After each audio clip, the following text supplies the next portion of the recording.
Salut, moi c'est Caroline. Bienvenue dans mes mondes, j'espère que tu vas aimer le voyage. Mon credo, savoir être adulte sans jamais perdre son âme d'enfant. Aujourd'hui c'est la culture box pour le mois de janvier 2018. Ce mois-ci on passe en revue plusieurs livres, un film et du magicien d'Oz plein partout. On commence par le film. Au mois de janvier, j'ai été voir The Greatest Showman au cinéma avec Hugh Jackman et Zac Efron. C'est un film de Michael Gracie et je crois même que c'est son premier film à ce réalisateur. C'est une comédie musicale biopic qui raconte la vie de P.T. Barnum et c'est Hugh Jackman qui joue le rôle de Barnum. Alors je n'ai pas tellement aimé ce film. Enfin si, j'ai aimé genre les 25 premières secondes, mais littéralement. Hein. Pendant les 25 premières secondes, j'ai trouvé que c'était vachement bien. T'as d'abord un bon titre qui apparaît, puis paf, un plan sur Hugh Jackman qui fait un mouvement accompagné par la musique, et de nouveau le bon titre, et de nouveau Hugh Jackman qui refait un mouvement chorégraphique avec la musique assez tonitruante. Là, je me suis dit, waouh, je vais m'en prendre plein la tête, plein les yeux, ça va être magnifique. Et alors, ensuite, donc la chanson introductive, enfin tu vois, la chanson d'intro se met en place, et là ça commence à être la catastrophe parce que dès qu'on arrive au refrain de la chanson, ça devient monstrueux. C'est vraiment le problème majeur de ce film, c'est que le choix du réalisateur c'est de mettre de la musique pop. Or, sachant que l'intrigue se passe à la moitié du 19e siècle, de voir ces décors, ces costumes, ces ambiances noyées dans une soupe sirupeuse pop, c'est juste infernal. En plus des chansons, il y en a toutes les 3 minutes, donc à la fin t'es là genre, oh non, encore, mais non, pitié quoi, pitié pour mes oreilles, franchement je n'en peux plus. Les acteurs se débrouillent pas trop mal, tu vois, bon Zac Efron il a de toute façon fait déjà du chant dans les machins de Disney High School Musical, Hugh Jackman il a déjà chanté pour Les Misérables, mais quel gâchis d'avoir mis ces putains de chansons pop, c'est vraiment lamentable.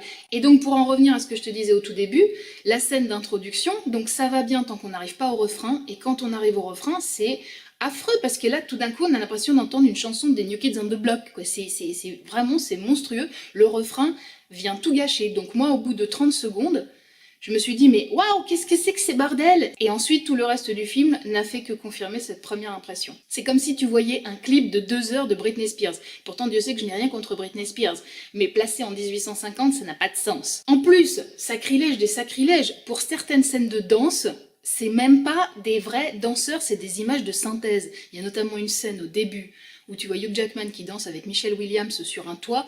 Alors, je ne sais pas s'ils ont voulu faire genre hommage à West Side Story, mais en tout cas, c'est monstrueux parce que donc tu les vois tous les deux. Alors au départ, tu vois que c'est à peu près eux qui bougent et ensuite ça devient de l'image de synthèse. Ces deux petits bonshommes synthétiques qui dansent sur les toits et ça fait un rendu qui est juste dégueulasse.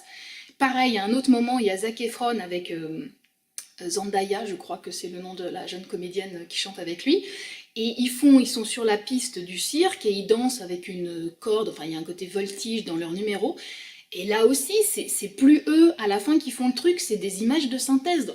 Putain merde, encore une fois, le prérequis quand on fait de la comédie musicale, c'est de prendre des gens qui savent chanter et danser, sinon je vois même pas l'intérêt, si c'est juste de l'image de synthèse. Mais bon sang, comment faisaient Gene Kelly et Fred Astaire? Et en plus, pour ce qui est de l'histoire, ils ont voulu nous faire une grande fable humaniste en nous montrant que Barnum était poussé par des grands idéaux philanthropes. Bon, alors qu'en vrai, je pense que ce mec-là, quand il a fait son fameux freak show, enfin, tu vois, qu'il avait la femme à barbe, l'homme-chien et compagnie, je pense que c'était juste des ambitions assez mercantiles, qu'il avait le gugus, donc j'ai trouvé que leur discours, l'humanité est belle, nous sommes tous frères, nous avons trouvé une grande famille sous le chapiteau du cirque, bon, c'était un peu lourdingue. Tout ça pour dire que ce film, à l'instar de La La Land, ne m'a pas tellement plu, et j'ai même trouvé qu'il était encore en dessous de La La Land. On passe au livre. Ce mois-ci, j'ai lu ce livre, Éternel. C'est un roman d'une auteure qui s'appelle Christine Lay. Alors c'est un roman qui est autopublié, en fait c'est une amie qui me l'a offert, parce que c'est une amie qui est amie avec l'auteur, et donc elle m'a offert ce livre-là. C'est un livre qui raconte ce qui se passe après la mort. Donc on suit l'histoire d'une héroïne qui, au tout début du livre, décède. Et donc tout ce qui va se passer dans le roman, c'est tout ce qui lui arrive juste après sa mort. Où est-ce qu'elle va? Où est-ce qu'elle part? Alors évidemment, elle monte au ciel, et là elle va faire toutes sortes de rencontres, elle va rencontrer des anges, des guides, des ancêtres, elle va aller à la rencontre de ses vies antérieures, elle va aussi comprendre des tas de choses sur son parcours, sur son histoire, sur les gens qu'elle a côtoyés dans cette vie et dans ses anciennes vies. Et donc on suit voilà tout le parcours de cette héroïne, tout ce parcours d'outre-tombe, ou d'outre-ciel plus exactement. J'ai vraiment beaucoup aimé ce livre, d'abord parce que je trouve que ce livre c'est un véritable puits d'espoir. Si on a peur de la mort, et bon je crois que forcément on a tous un peu peur de la mort, ce livre-là il t'aide à ne plus en avoir peur, et il t'aide à te montrer tout ce qu'il est possible qu'il y ait une fois cette étape-là franchie. Du coup, ça amène un espoir qui est tellement, tellement fabuleux. Et en plus, ce que j'ai vraiment aimé, c'est que cet auteur-là, son approche, c'est pas du tout une approche de type New Age ou ésotérique, où elle part dans des délires, où elle invente des trucs. Absolument pas. Elle s'est documentée pendant plusieurs années, donc son approche est absolument rigoureuse, cartésienne, presque scientifique, j'ai envie de te dire. Et du coup, tout ce qu'elle te décrit, les théories qu'elle met en scène, enfin les théories qu'elle avance, les arguments qu'elle avance pour expliquer ce qu'il peut y avoir après la mort, tout ça est rigoureusement carré, cartésien. Il est vraiment bien possible que ce soit ce qu'il y a après la mort, et si c'est le cas, eh ben c'est une vraiment bonne nouvelle, parce que ça veut dire que ce qui nous attend après la mort, c'est un pur bonheur. Donc je te recommande ce livre que tu peux trouver sur Amazon, de Christine Lay, Éternel. Ensuite, ce mois-ci, j'ai lu Le Dernier Orc de Sylvana de Mari. Je ne sais pas si tu te souviens, durant l'automne, je t'avais parlé du Dernier Elfe de la même auteure, ça avait été un de mes coups de cœur. C'était un livre un peu fantasy que j'avais découvert assez par hasard et qui m'avait complètement emballée. Donc ça racontait l'histoire de ce personnage qui s'appelle Yorsh, qui est le dernier elfe et qui a une prophétie à accomplir où il doit aller sauver le dernier dragon et il doit s'unir à une descendante de roi, tout un bins. Et vraiment, j'avais complètement adoré ce truc-là, tu vois. Au départ, ça n'a l'air de rien, t'as l'impression que c'est un petit bouquin pour enfants, anodin, passe-partout. Et en fait, ce qui m'avait absolument enthousiasmé dans ce livre, c'était la qualité de l'écriture associée à une histoire vraiment passionnante. Le fond et la forme se rencontrent et ça donnait ça. Donc évidemment, j'étais ravie de trouver la suite. Il est très difficile à trouver ce bouquin-là, parce que je crois qu'il n'est plus édité. Après, il y a toute une saga qui continue, mais elle n'a pas été traduite en français. Il y a juste les 2 premiers tomes qui ont été traduits, mais le reste, si on veut le lire, il faut le lire en italien.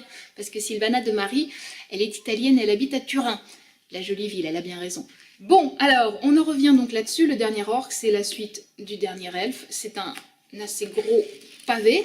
Hein, vraiment, en plus, l'écriture est assez petite, donc c'est un gros pavé. J'ai la même sensation que pour le Dernier Elfe. Ça m'a beaucoup plu parce que j'ai retrouvé de nouveau cette qualité d'écriture avec cette histoire absolument passionnante. Donc voilà, ça a continué de me passionner. Surtout que là, il y a un nouveau personnage qui est évidemment le Dernier Orc, qui s'appelle Rankstrel. Et c'est un personnage de guerrier ténébreux, sombre, je le verrais bien joué par Lino Ventura, tu vois, dans le style. Et vraiment, c'est un personnage auquel on s'attache parce que, au départ, il n'est pas du tout attachant. Et on finit par s'attacher à lui parce qu'on découvre en lui toute l'humanité qu'il a. Et donc voilà, je continue d'être très emballée par cette saga de Sylvana de Mari. Enfin, ce mois-ci, j'ai lu ce livre-là qui s'appelle Quest de Denise Linn. Récemment, je te parlais de jeux que j'avais acquis, de nouveaux oracles, et il y en avait de Denise Linn, notamment certains de mes oracles vraiment préférés, tu sais, celui du Sacred Traveler Oracle, que je t'ai présenté il n'y a pas très longtemps, et je te dis que je dormais avec sous l'oreiller, j'adore ce jeu. Voilà, c'est la même auteure, c'est une nana qui est très intéressée et très spécialiste de la culture amérindienne. Et c'est de ça dont il est question dans ce livre, de la fameuse Vision Quest des Amérindiens, la quête de vision. Qu'est-ce que c'est cette quête de vision? C'est un rituel auquel les Amérindiens s'adonnent, généralement au moment du passage de l'enfance à l'adolescence, mais ils peuvent aussi le pratiquer tout au long de leur existence. Le but, c'est de se retirer du monde pendant quelques jours, d'aller dans la nature, en jeûnant ou pas, c'est pas forcément une obligation, mais de vraiment prendre ce temps pour soi, pour méditer et pour essayer d'accueillir des messages, donc une vision. C'est pour ça que c'est la quête de la vision, parce qu'on essaye de recueillir une vision dans la nature qui nous permette de mieux comprendre qui on est, quelle est notre place ici, quel est le sens de notre vie. Et dans ce livre, Denise Linn apprend comment faire une Vision Quest dans la vie, dans notre vie quotidienne. C'est-à-dire si on ne vit pas forcément au sein d'une tribu cheyenne, comment est-ce qu'on peut faire dans un environnement urbain, dans sa vie de tous les jours, comment est-ce qu'on peut faire une Vision Quest. Elle donne plein de petits outils, elle explique comment faire, on peut même pratiquer la Vision Quest chez soi, on peut même décider que voilà, on va se donner 48 heures pour faire une Vision Quest, pour se recueillir, et elle te donne vraiment tout le truc à faire étape après étape pour organiser ton cercle sacré, pour faire ta roue de médecine, pour accueillir la vision. C'est un livre vraiment super intéressant. Le dernier livre que j'ai eu entre les mains au mois de janvier, je ne l'ai pas vraiment lu parce que c'est un livre d'images, donc je ne peux pas vraiment dire que je l'ai lu. Alors attention parce qu'il pèse 12 tonnes. Hop, hop, hop. Voilà, c'est un très très très beau livre sur Marilyn Monroe qui est sorti aux éditions Flammarion. Alors c'est un très gros livre, très beau livre. Alors je vais même pas essayer de te montrer les photos dedans parce que honnêtement comme il est trop lourd, ça va être super super galère de faire ça. Quel est le principe de ce beau livre sur Marilyn ? Ça montre toutes les photos qui ont été prises par Milton Green. Milton Green, c'était un photographe dont Marilyn était devenue très proche à la fin des années 50. Au moment où elle cherchait à se dégager un peu de l'emprise des studios, elle en avait marre qu'on lui propose des rôles de blonde idiote, et elle avait envisagé de créer sa propre boîte de production. Et à ce moment-là, elle avait décidé de s'associer pour cela à Milton Green. Elle avait quitté Hollywood pour aller s'installer à New York, ce qui était aussi symboliquement la marque de son émancipation, si j'ose dire, vis-à-vis des studios. Elle était partie s'installer à New York, elle a vécu un certain temps avec la famille de Milton Green, avec sa femme et ses enfants. Et donc, pendant un certain temps, ils ont envisagé tous les deux de créer les Marilyn Monroe Productions. Bon, je crois qu'à la fin, le truc ne s'est pas fait, ça a été un petit peu compliqué.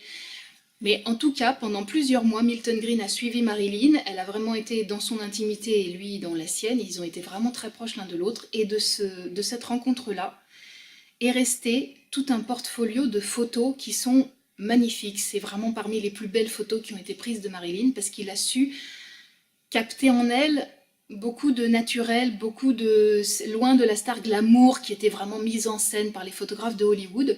Lui, il a su au contraire capter la femme fragile, un peu sauvage, et tellement belle aussi, sans maquillage. Alors c'est pas la première fois qu'il y a un livre sur les photos de Milton Green. Il y en avait un autre qui était sorti en 1997, et là je crois que c'était la première fois qu'on voyait les photos de Milton Green. Enfin c'était la première fois qu'elles étaient éditées. Et donc on m'avait offert à l'époque ce très beau livre de Milton Green.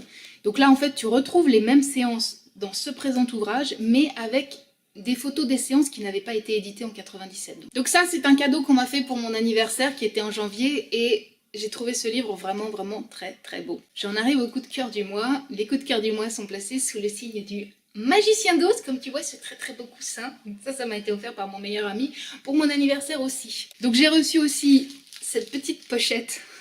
Franchement, je la montre parce que je trouve tellement magnifique.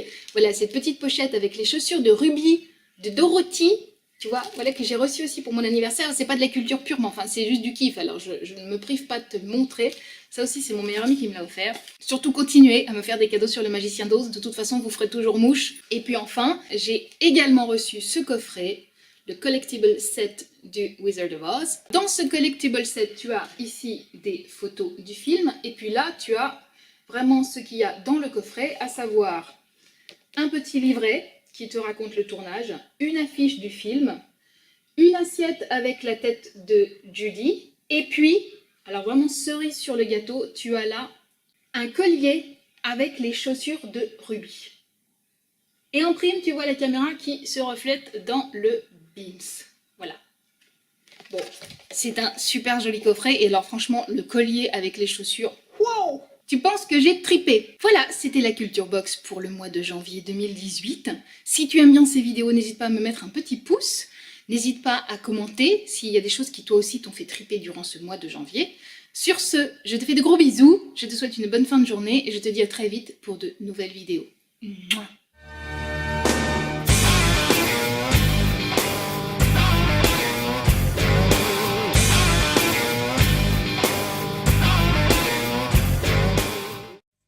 Et maintenant, en route pour la Cité d'Émeraude.